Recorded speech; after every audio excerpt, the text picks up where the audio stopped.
Good morning, ladies and gentlemen. Welcome to another edition of Spanglish Sports World English Edition here on the Sports Spanglish World Network and Single TV channels 249 and 250.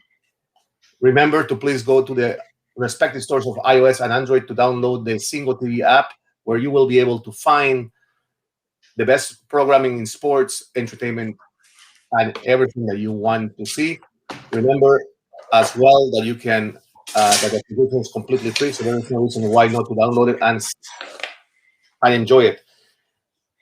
Sync TV can also be found through Google Chromecast, Amazon Fire, and Amazon Fire TV Sticks, YouTube and YouTube Stick, and on all Smart TVs 2016 and forward. In your screen, you can see my partner in crime, Mr. Ari Shapiro, and All today. these years we've known each other, and you keep wanting to pronounce my name Shapiro. And you know what? That's cool. I don't mind. I used to be bothered by it, but as the Blue Jays get better, I don't mind being called Shapiro. So today's show, ladies and gentlemen, is going to be one of controversy because the city of Toronto seems to love that kind of thing for some reason lately in sports and in politics. So we are going to touch on different angles of stories that have created controversy along, some good, some bad, and we'll open the floor today with Major League Baseball and Robbie Alomar, a story that over the past month has been very hot because he was accused of something that supposedly was investigated and now has turned out to be a farce. So let's start with that, Ari. Uh, let's look at the story. The story originally was that there were sexual allegations against Robbie Alomar. Uh, an extensive 2 year and a half investigation by Major League Baseball and by the Toronto Blue Jays was conducted. Uh, they removed all his accolades from Rogers Center and from baseball. He was fired as an ambassador of the game to Puerto Rico and to the Latin American community. And now, the woman that supposedly he attacked has retracted herself and said that she will not pursue legal or civil action against Alomar. I don't know what to say anymore when it comes to trying to understand why we now exist in a world of pure, it almost seems like pure public opinion, right? I mean, for me, talking about it, I went on the West Coast. I did a couple of news stations there because, as soon as you tweet about controversy, as you know from your experiences on Twitter and on different social media, as soon as someone sees you as a quote authority on something, they want you to expand on it. So, you can imagine I get asked to talk about Roberto Alomar in the court of public opinion about something that people are already, they're forming their opinions, right? I mean, to me, the great tragedy of everything that's related to Roberto Alomar is that at the end of the day, he's like all of us in this world, he's a flawed human being. He's not perfect. I think Roberto Alomar's greatest victim in the end will be himself. Because whether or not he turned out to have the kind of relationships with people that would be characterized as exploitative, or whether they were relationships that just went off the rails, clearly this kind of trouble has followed him for a very long time. And I'm just astonished that throughout all of this that he's keeping it together, because it's clear that there's a lot of information we don't know. But conversely, I'm also concerned about people who may have been potentially victimized in that respect, because we know he wasn't this perfect, gilded human being that everyone expects him to be. Which, when you go into Cooperstown, right, there's this kind of assumption that you're going to be a good, classy person for the rest of your life. How can we make those assumptions? I don't know Roberto Alomar's inner character. I know that the athlete, I know what he did to help, forge these powerful memories and to make me enjoy baseball and the Blue Jays growing up.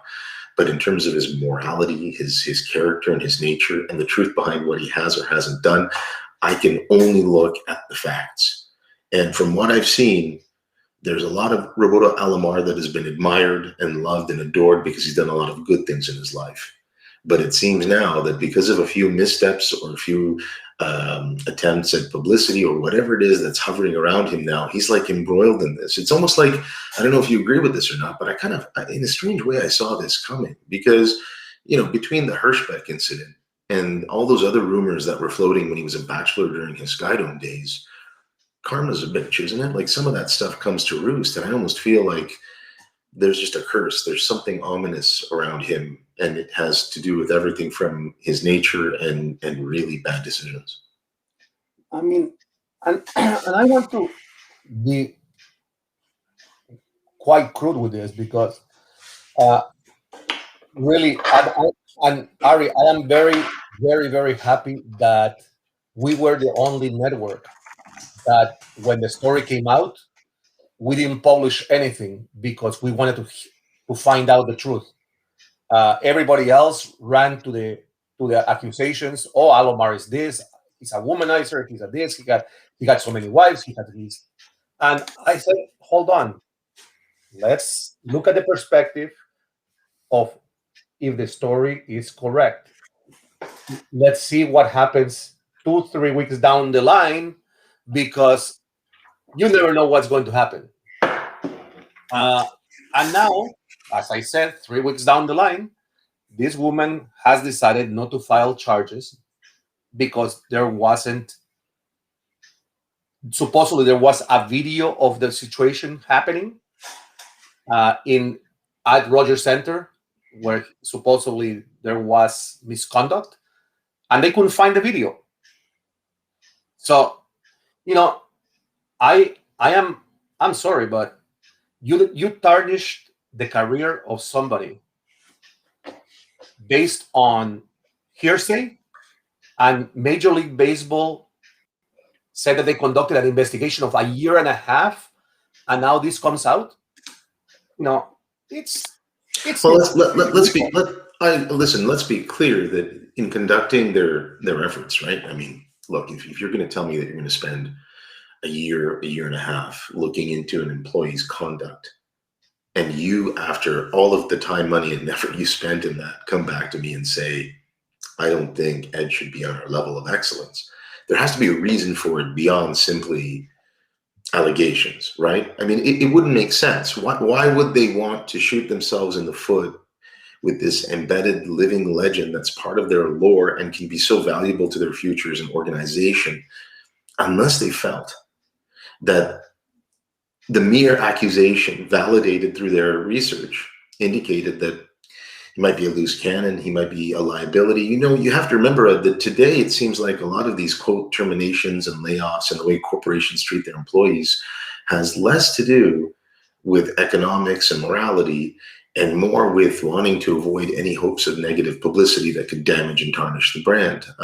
Jay and Dan are an example of that. They split up that duo, TSN did, because Dan O'Toole clearly was not the kind of person they wanted to employ.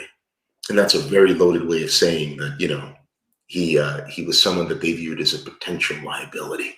That's why they let him go. People can argue, well, he was also making a lot of money and the organization maybe didn't want to pay him anymore, right? That's not unusual.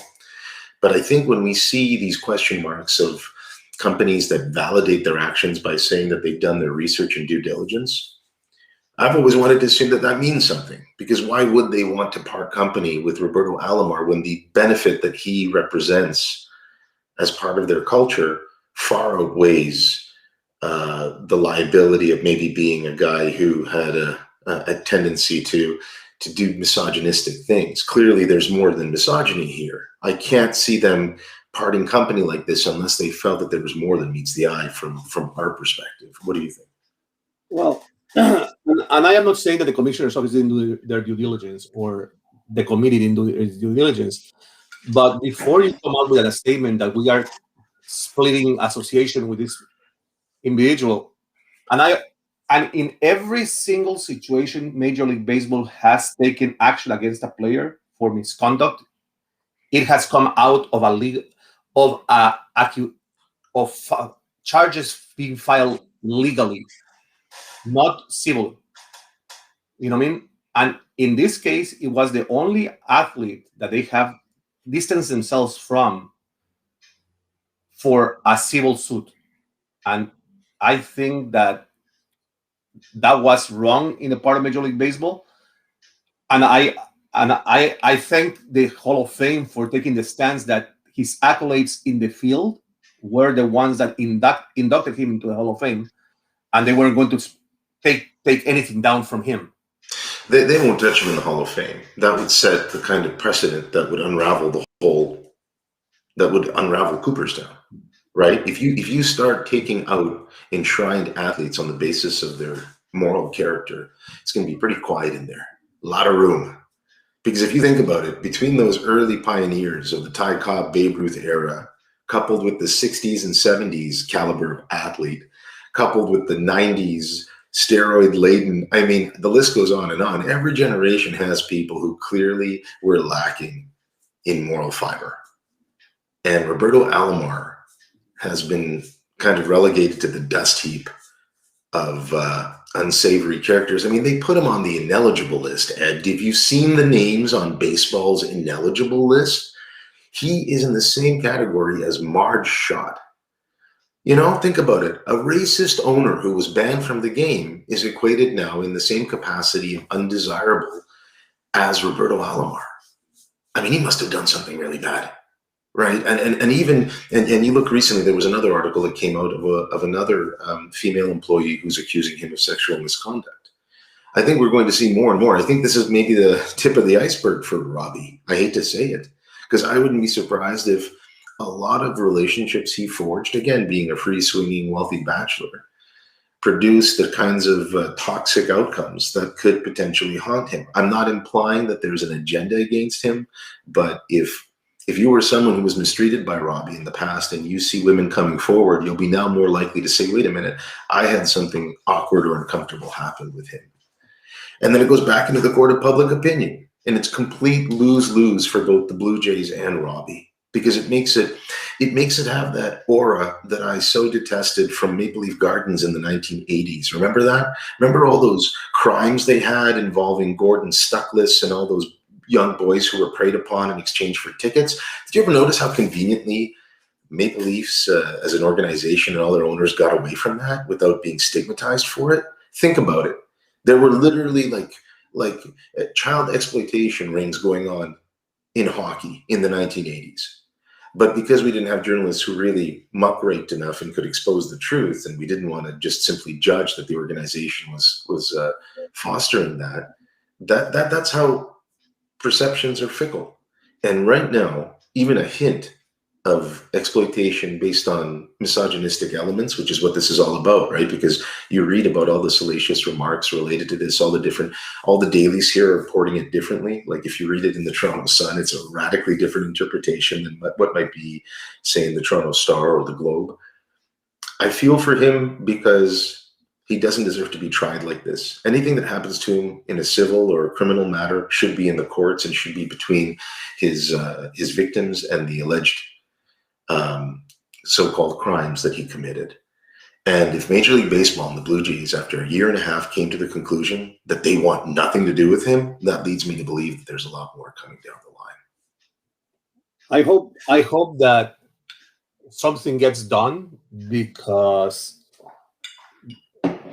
if there is nothing happening, the tarnish on the game of baseball is going to be huge. That they took down a Hall of Famer, someone that gave his life to the game and comes from baseball royalty, technically. They took down a Puerto Rican legend. That hurts. Puerto Rico doesn't need that, right? Like when you consider all the plight, all the realities that a typical child growing up in Puerto Rico faces, you want to believe in the heroes, right? You want to believe in the heroes. And when one of them is going through this, like you said, it tarnishes everything, right? And all what he did, and he still does a lot of work here in Toronto. I mean, that's insane. His philanthropy is like it's interesting you brought that up because we live in an era now where we seem to be balancing how bad a person is sometimes, or the bad things they've done, with the good things that they've tried to do in the kind of Bill Gates fashion. Yeah, he was the richest man who proprietized an operating system that destroyed competition and made him the world's richest dude, but he's also given away a great deal of his fortune that gets interpreted both by the left and right as good or bad, whether he's trying to, free us from environmental scares and challenges or just trying to make the world a better place. Robbie represented an opportunity with his philanthropy, his charity work, especially the fact that he sat on important committees, right? He sat on the Hall of Fame subcommittee. He sat on a special ambassadorial posting that he had on behalf of Puerto Rico. And you're talking about a guy who, in his late 40s, early 50s, was probably settling into the next tier of his ambitions with Major League Baseball, right? Like, who knows? Maybe he gets involved at a higher executive level, or maybe he gets involved with the Blue Jays at a higher level. Who knows? But to have this happen now, it's literally destroyed everything. Because how can he even be taken seriously by these same philanthropic organizations who probably want absolutely nothing to do with him? You know the way it is today. It doesn't matter how much money you donate. If you do something that's reviled or socially unacceptable, they're not going to take your money. We have the reverse problem here now in this country. We have donors and sponsors and philanthropists influencing executive decisions by things like universities and hospitals and things like that, sports organizations. So you don't end up getting the most qualified and ideal person who can help your organization. You get your nepotism in play. You're backslapping. My old buddy's going to join the fray, and hopefully we're going to be successful. I really feel for Robbie. I feel that if he in fact turned out to be this horrible, wretched person that everyone is perceiving him to be, then you made your bed, you sleep in it. But considering the way technology works today and the way we absorb information, the fact that this has unfolded the way it has and crippled and ruined his life without him even having a chance, I will tell you this though, Ed, his response to it sucked. His response to it was a fiasco. He actually shot himself in the foot because remember he used the phraseology when he was responding to the allegations that in this culture, I'm not surprised this has happened. Dude, that's the worst thing you can say. You have to be very tactful. I'm not saying he has to repress himself and not speak his feelings, Ed, but in today's culture, social media, hypersensitive culture, you don't start off by addressing something that's this heavy and controversial by saying, I'm not surprised because, that's how the weather's been. So this is why I'm sweating. Well, no, it has nothing to do with the weather. It has to do with the way you represent yourself and dignify yourself. And I'm sorry, as the only player to ever spit in the face of a major league umpire, it shouldn't surprise me that Robbie doesn't necessarily think twice before he makes these decisions. He's his own worst enemy right now. He needs a good PR rep. He needs somebody to be in his camp who can kind of steer these waters for him to get to the point where fans can see him as closely as possible to the kind of human being he truly is. And right now, fans have no clue. You're trapped between like the Blue Jay fan who's so heavily nostalgic that they're like, no, it's my beloved Alomar. Nobody should touch him. What are you talking about? Versus the cynical baseball fan who's like, oh, great, not another one. Like the sport needed another one of its modern day heroes to get crippled in the court of public opinion. But you know what surprises me most is that how quickly the media has turned. And that's what upsets me the most. This was one of the guys that everybody went out to try to speak to. That always, or Robbie here, Robbie there, Robbie. But particularly the Toronto media, and all of a sudden now it's like, oh, we don't want anything to do with him because he's not newsworthy. And I said, hold on, let's be honest here. If it wasn't for Robbie, if it wasn't for Robbie Alomar for a decade in Toronto, you didn't have anything to talk about. And God knows how many newspapers he sold with his play alone. The clutch hits, those moments where you knew that history was literally unfolding before your very own eyes. Because when he came to this city, everything changed in terms of expectations, in terms of anticipation. It's a shame, isn't it? I wrote about it recently. I really miss those years of not having a chance to see Fred McGriff blossom into an almost 500 home run hitter, and should probably be in the Hall of Fame because he's the Matt Sundin of baseball, if you think about it. He really is in consistency. Every year he got it done. And of course, the great, legendary, wonderful Tony Fernandez, who didn't matter which team he played for or how many times he got traded, he always brought it. But when Robbie came in, the swagger, the expectations, Joe was almost an afterthought. Like, with apologies to Joe Carter, by any stretch of analytics, he was lucky to be a fifth outfielder. I mean, 180 strikeout guy, doesn't walk. Yeah, he'll hit 30 home runs and get 100 RBIs, but we knew back then that those were the sexy glorified numbers. Alomar, though, brought it on every level. You watched him steal bases. You watched him get clutch hits. And at bat against Robbie Alomar, from the pitcher's perspective, must have been like passing kidney stones. Excruciating, because he was so compact in that box. Very cerebral hitter, very passionate. Man, oh man, what a player. What a player, and what a shame to only have him for what? It was 5 years, Ed? It wasn't even a decade. He was here for 5 years or so. And if you think about it, he should have been here for 10. The fact that he ends up going to the Orioles to have his best years of his career is one of those bizarre realities where you say to yourself, wow, for a guy who won back-to-back World Series and then left 2 years later, what was going on there? Like, honestly, how did the Blue Jays not find a way to keep a future Hall of Famer, clutch hitting World Series hero with the organization? And then, of course, the Gordash era, J.P. Ricciardi, and then at least Anthopoulos gave us a reason to smile again. But since 1993, we held on to Roberto Alomar, we being Toronto fans of baseball here, as the standard bearer of everything that was good, everything that was holy.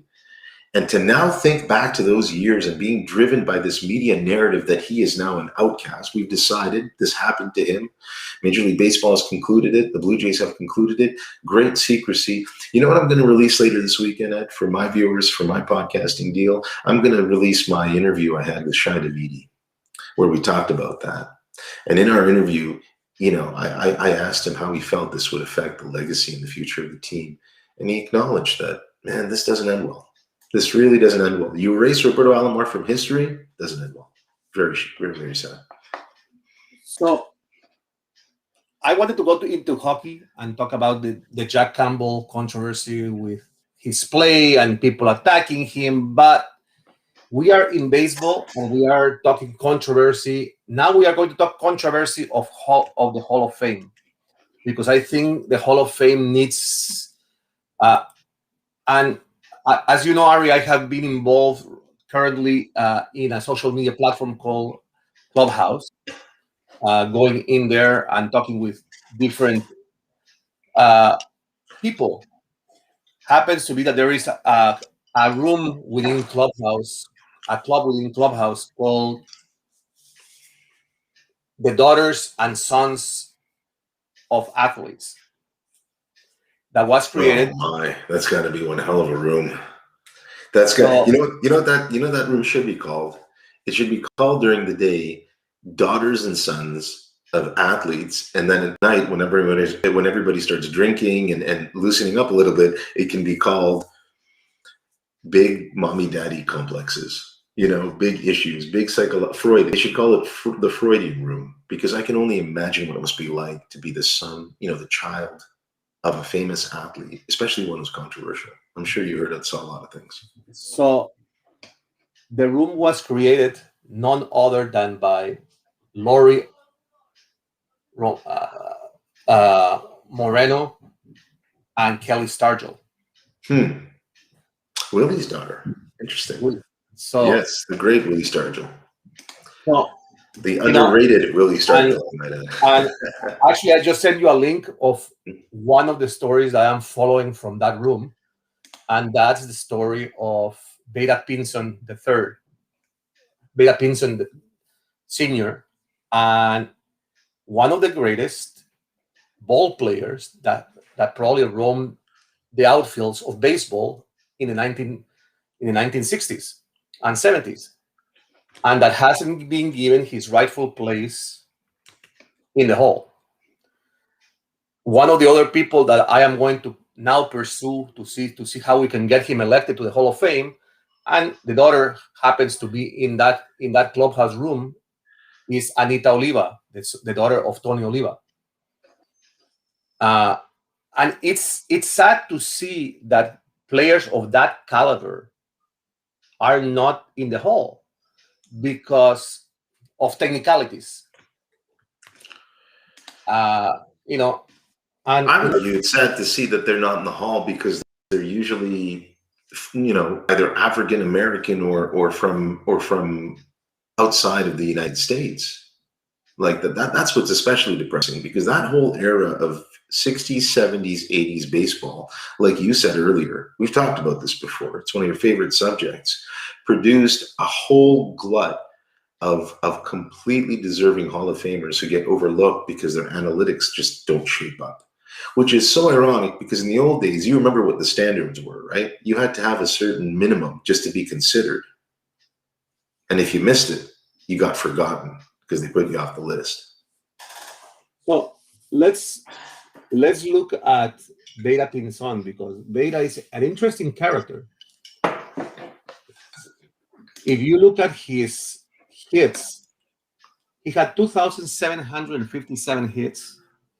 He had 256 home runs, which are, by any chance, they are not bad numbers considering the size of the stadiums in that era. I mean, to hit a home run in the 1960s and 70s, it wasn't an easy task because the stadiums ranged beyond 500 feet. So, in today's era, he probably would have had 400 home runs easily. Well, and I think in Pinson's case, the challenge is his numbers. Each of his most important statistics back then to determine whether you can get in the Hall. What were they? It was your batting average, it was your aggregate runs scored, your RBIs, your home runs. That's the things. It was less about looking at on base percentage. It was less about looking at OPS, and they would just end up saying, all right, you're an all-around great player. Pinson was an all-around great player whose numbers just all kind of fell under the radar. Although the stat for me that really impresses me are the stolen bases. But considering the way the game was played back then, you don't put that much stock into it. I mean, he had, just over 300 stolen bases. So to me, again, no, he didn't get 3,000 hits. He didn't even get 300 home runs. He didn't get the numbers that really should have, I think, pushed him over the edge. I think he was just a really, really good player whose consistency in other sports, like we talked about it, Matt Sundin, in my opinion, didn't deserve to get to the Hall of Fame as quickly as some other players couldn't. I mean, he got in there ahead of Brendan Shanahan. In what universe does Matt Sundin get into a Hall of Fame before Shanahan, right? What are the determining factors that are coveted? In hockey, it's still if you win championships. Clearly, that standard has disappeared. In baseball, it's still high, but Pinson, unfortunately, is being a product of the era that he was in, which you mentioned. Ironically enough, he should have been respected for playing in these ballparks. These were not easy environments to play in, and he was a really, really consistent hitter. Do you think a 286 hitter should be in the Baseball Hall of Fame? Can I even ask you questions like that if we're going to be bringing in other analytics? Because it's a simple one. Should a 286 career hitter be in the Hall of Fame? In my books, no. In my books, the one prerequisite that you should probably still have that I'll be most impressed with is if you can hit 300 or better for as many years as possible. And Pinson had a couple, he had some really good years where he clearly demonstrated his skills, especially early on when he hit 343. But in the last 10 years of his career, he couldn't hit 300. And to me, a Hall of Famer is the absolute best in an era that can hit the baseball. That's why Mike Trout will be, when he retires, the greatest player in the history of the game, because he will literally destroy many of these records, and it won't even be a question of whether he'll get in. It's just how soon they can get him in. He could retire tomorrow and he'll make the Baseball Hall of Fame, kind of like Eric Lindros made the Hockey Hall of Fame and only played like 11 years. Why? Because for a short time he dominated the sport. Pinson's numbers, unfortunately, when you consider some of the other players of that era, they just get dwarfed, unfortunately.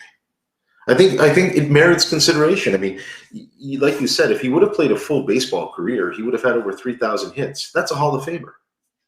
Yeah. That was the standard back then, if you had it. So Yeah, and and then you get into the idea of the teams that he played with in the era that he played with. I mean, that's a great point. That's a great point as well. And by the way, you mentioned Willie Stargell, right? yes, Hall of Famer Willie Stargell, with his, and I am correct in assuming that, right? Stargell's in the Hall, isn't he? yeah, Yeah, Stargell he's is. in the Hall. Yes, I don't yeah. know. I spaced out for a moment because it has occurred to me that Veda Pinson and Willie Stargell have almost the exact same WAR. So by the metrics of today's baseball, you can make the case that Pinson deserves to be in the Hall of Fame if Willie Stargell is. And yet Stargell, with his 475 home runs, known for being a guy who, could get you RBIs aplenty, a guy who stole 17 bases in his career as opposed to the over 300 that, Pinson had, you could easily make the case that by today's metrics, they're both Hall of Famers. That's why it's so crazy, isn't it? That's what Moneyball did. It reinvented the way that we look at baseball players and their value. But you can't ignore the era they're from. Like you said, if you ignore the ballparks that they played and the kinds of teams they played with, the format of the game. Today, the game feels like a glorified video game. It doesn't feel like a sport anymore. It feels like they're just adjusting it because they want the best aspects of the game to shine through. Like, what isn't better than Vlad Guerrero Jr. smashing a home run? So let me send you this other player that I was telling you about, which probably you know very well from your days. Oh, I know who you're sending me. Now, Oliva, he's been part of that debate for how many decades now, Ed? Like, it's been talked about for a very, very long time to get Tony Oliva into the Hall of Fame. And to me, it was a shortened career, but using the example that I gave earlier with Eric Lindros, if you look at his best years when he played baseball, he led the league in hits 5 out of 8 years. That's insane. How that stretch alone doesn't warrant him in the Hall is extraordinary to me, because what it means is that for a career in which he hit over 300 and demonstrated this kind of consistency, again, baseball was always hard on players that way, right? Like in hockey, you could get away with being the best player for 5, 6, 7, 8 years and you'll get in the Hall like Eric. But in baseball, it was always a longevity issue, wasn't it? You couldn't have a shortened career and expect to get into the Hall of Fame. And I think that in Tony's case, he struggles with that because really he played a grand total of 12 years of baseball. 15. Well, it says 15, but when you consider the fact that he had seasons where he had 9, 7, and 10 games played, he really only played 12 years of baseball. But you know what, Ed? He was an all-star in 8 out of 12 years. Yeah. And he finished MVP, second in MVP twice. And some of these seasons are just so impressive. I mean, are you kidding me? He slugged .546 at the age of 32. Not a lot of home runs, not a lot of stolen bases, but as a hitter, you got to respect that. This is a tough call. And not only that, look at the years he played. So he came up against players, like if you look at the year in which he finished second in the MVP race, he was up. Oh, wow, you're not who won that year, eh? Zalo Versailles. I don't even know if people know who that baseball player is. That is amazing. No. Tony Oliva, Brooks Robinson, Eddie Fisher, Carl Yastrzemski, Harmon Killebrew, Al Klein. I mean, Mickey Mantle. And he faced Oh my Cy God. Young, Mhm. he faced Koufax. I mean, you think of the pitchers that he faced to hit those home runs or to get that average. It's ridiculous. I mean, you can't compare when in today's game everybody's a specialist. Exactly. You know, Exactly. No, exactly. It's changed. It's changed. I'm going to type this name into the window here, and I want you to help me pronounce it because he's a Cuban player. How would you pronounce his name? Zoila Versalles. Yeah, Versailles, right? So Yeah. check this out. Versailles, who won MVP the year that Oliva was finished second. There it is. Check this out. I don't know what happened, but I think one year he had a pact with the devil because when he was 25 years old, he had 666 at bats and was the MVP of baseball. But if you look at his career numbers, he was a 242 career hitter. And it's an interesting story. He had one year where he really just knocked it out of the park, and then eventually, baseball is filled with that, and I think that when you find players who go through a stretch of consistency that gets into say the 8, 9, 10 years of baseball dominance, you got to give them their due. It's just the game's not wired that way. It's never rewarded players for short spurts or stretches of achievement. It's usually been okay, you played 16, 18, 20 years, you were great in the majority of them, we're putting you in the Hall of Fame. This is why Yeah. Kurt Schilling lost his composure. Because our friend Mr. Schilling feels that he should have been in the Hall a long time ago, and there will be many in baseball from an achievement perspective who will say, why isn't he in there? But he also needs a good PR rep like Roberto Alomar because he's just become such an unlikable force.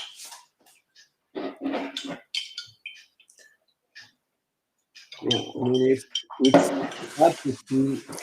You know, and here goes the next one. You know who I'm talking about because uh, when you see a name pop up in your box, Chad. Mm-hmm. Who we got here? Oh, Mr. Concepcion. Listen, this is the hardest one I think for fans to understand who didn't watch the Big Red Machine and didn't understand the extraordinary reality that were the Cincinnati Reds of that era. If you did, you believe that Dave Concepcion was like your, let's say, let's say some of the players on the Edmonton Oilers, right? Because if you think back to those Edmonton Oilers, when you got away from Gretzky and Curry, you had your supporting cast like a Glenn Anderson or Kevin Lowe. That's what Dave Concepcion is. And so they believe he should be in the Hall of Fame.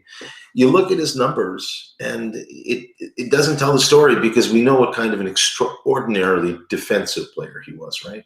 I mean, Dave Concepcion could get it done at the plate and in the field. The numbers don't look necessarily sexy to some because he was a 267 hitter, but look at the consistency of what he tried to make things happen on the bases, trying to steal bases. All-star, what, 9 times in his life? You really want him in the Hall, don't you? You campaign for that one. You believe that one should. You believe that the children of Concepcion should be able to enjoy their dad in the Hall of Fame. I want him to get into the hall before he's not here with us. I mean, he's at an age very living in Venezuela in an age that we don't know if he's going to make it. He I just know came it's out, rough. he just had a heart attack and just came out of a triple bypass. Let him go into the hall to be with his peers that are already there. There is only two players out of the Big Red Machine that are not there. One happens to be Pete Rose, and we know where that is going. And the other one is Conception. Conception deserves to be there. There wouldn't be. You believe in terms of statistics. You believe in terms of. I mean, you're arguing intangibly. You're saying he was part of that glue that led to the success of the Big Red Machine. I totally agree with you. Same thing with Ozzie Smith, right? Yeah. But Ozzie Smith, But, there Ozzie wa- but, Smith, but Ari, yeah, there wouldn't be an Ozzie Smith if there wasn't a Dave Conception. that's right. He changed the game at shortstop for men for decades to come. He was a trailblazer. You know, you never had a, a good fielder with some power hitting situations. He changed that. He made the position a different position than it was when the Brooks Robinsons of the world were playing.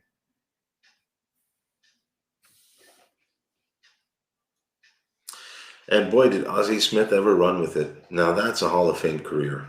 580 stolen bases, all-star in almost every year in his career. And again, his numbers, he was a 262 hitter. So some people would argue that in terms of his achievements on the field, you didn't write a lot. There wasn't a lot to write home about in terms of offensive capacity, but the sport is so much more, isn't it? Right? The sport isn't about being a 300 hitting flashy shortstop. It's about playing defense. It's about being a great defensive player. It's about being able to rally your team by laying down a bunt or by marshaling the infield and being a true leader. And that's what Dave Concepcion was. And that's why every member of that Big Red Machine will tell you the same thing. He was a crucial part and should be enshrined in the hall as a reflection of that. So it's a compelling argument, Ed. I don't know if a lot of people will agree today because everything seems to be about analytics, and they'll look at his WAR and they'll say he's a 40 WAR career player who didn't really do anything on the field besides just kind of put in a so-called, pedestrian. But see, that wasn't the case. Anyone who watched him and anyone who knows that team will tell you he changed the way they looked at the position so then other players could really rise above and, whether it was Ozzie Smith or Tony Fernandez. Tony Fernandez reminded many people of Dave Concepcion in that regard. Yeah, I mean, and I'll give you a better one. The World Series, the last World Series, where when the Cincinnati Reds won that World Series. If it wasn't for Concepcion, the Reds would not have done it because the last three at bats of that World Series were Dave Concepcion pushing pushing pushing the envelope, and no one Yeah. remembered that. Oh, Ed, you are such a lovely, nostalgic baseball fan in that regard. I mean, I know you followed the sport for decades, and every time we talk about the Big Red Machine, man, that's wondrous nostalgia. That was one hell of a team, and the fact that Pete Rose and Dave Concepcion can't be with them for such different reasons too. Huh?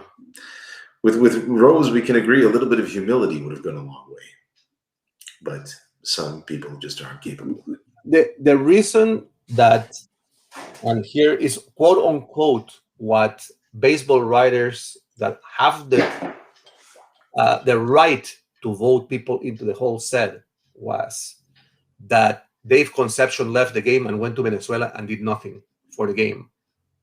Now, the last time I read the Constitution of the United States, it said you have the right to do whatever you want. You're an individual. If you want to go and farm and help your own country, you're allowed. There is nothing that says that you have to continue in the game of baseball. Your accolades should be there for you. What you did on the playoff field, what just because he left the game and didn't do anything after, that shouldn't affect the decision whether you were a good player or not. But unfortunately, when you live now in a reality where people go on social media and they investigate what a person is doing during their downtime when they get away from the game, I agree with you. It shouldn't influence the way that they're perceived with regards to being in the hall or having a chance to be in the hall, but it does. That's why Kurt Schilling isn't in the hall, right? If Kurt Schilling was the kind of player that actually gave back to baseball by not doing things that deliberately created unnecessary controversies and a black eye for them.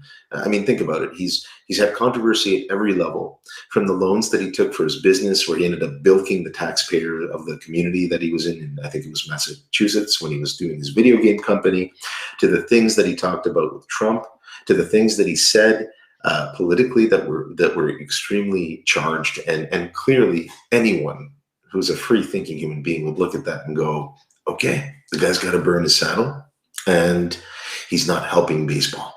And that's why baseball's kept him out. Yeah, definitely. campaigns behind them. You know what I mean? Like,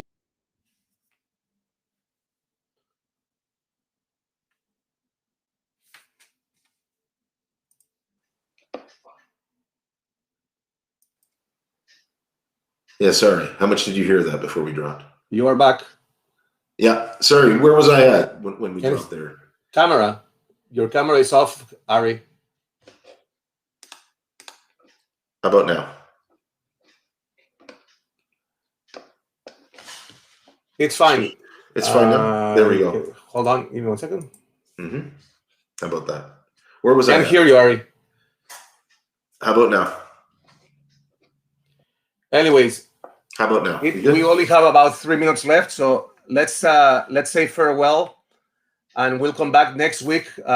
Next week we are going to have on the air Veda Pinson III to talk to us about his dad, and we also might have Tony Oliva himself here on the air.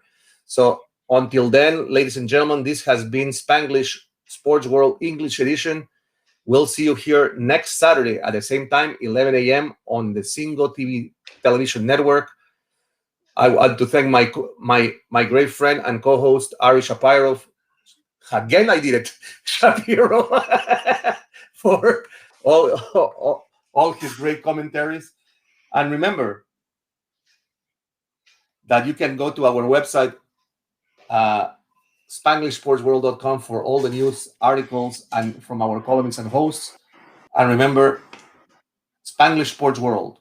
Watch it, hear it, read it, download it, but especially live it, because Spanglish Sports World is sport, and sport is Spanglish Sport World.